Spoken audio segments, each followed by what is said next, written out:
আরে এই যে এটা হলো মেয়ে কথা কম করবি তুই একটা বাইরে তোর খানা বানা বানা গেলাম মাদার তোর দুয়ে গেলে বউ নাকের কাছে 5 দিন ভরা তুই দিল তোর বউ কই আসবি তুই উঠি মারা রে যাও নিয়ে যাও এই বাটা গেলে রে মাই মোটে না ওই মেয়েটা যাইতেছে দেখেন 5 দিন ভরা তোর দুয়ে গেলিস কে তো দুয়ে খেলার বয়স আছে কয়টা একা নাই করো সুন্দর কথা বলছে একটা জিনিস একদম এই কালকে ঠিক আছে বলবে না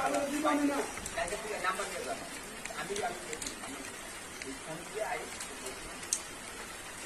এই বউ ঘর ভাঙা যায় আর এখন আগের কথা তুই নিয়ে দেখি জামাই নানা করতেছে আগের মাথায় কিন্তু হইব কাকা কথা খারাপ কিছু কালকে নিয়ে আসিস তোর বউর সাথে আবার কালকে ছয়া দেবো তো এটা